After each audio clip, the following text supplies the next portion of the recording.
The question of whether Pancho Villa, the famous Mexican revolutionary leader, was a pothead is an intriguing one.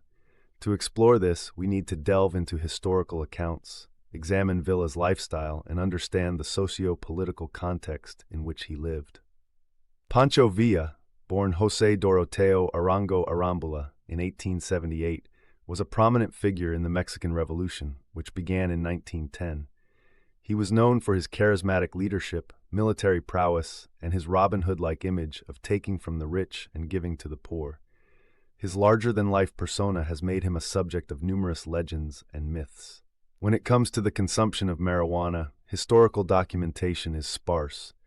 Marijuana, derived from the cannabis plant, has been used in Mexico for centuries for medicinal and recreational purposes.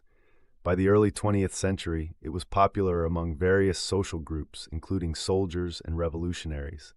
However, definitive evidence linking Pancho Villa to the use of marijuana is lacking. Some anecdotal accounts and popular culture references suggest that Villa and his troops may have used marijuana. Given the chaotic and harsh conditions of revolutionary warfare, it's plausible that soldiers, including those under Villa's command, might have used substances like marijuana to cope with stress, pain, and fatigue. However, these accounts are often based on hearsay and lack concrete historical evidence. Villa's life was marked by constant movement, battles, and a relentless drive for social justice. He was a complex character, balancing brutality with compassion.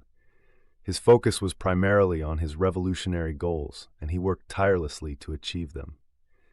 It seems unlikely that drug use would have been a significant part of his routine, given the demands of his leadership role and the scrutiny he faced from both allies and enemies.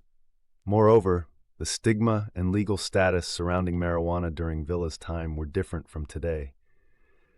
In the early 1900s, marijuana was not universally criminalized, but it was viewed with suspicion, especially by authorities. Villa's enemies and detractors, who were eager to tarnish his reputation, might have perpetuated rumors of drug use to discredit him. In conclusion, while it's possible that Pancho Villa may have encountered marijuana during his lifetime, the evidence does not strongly support the notion that he was a habitual user or a pothead.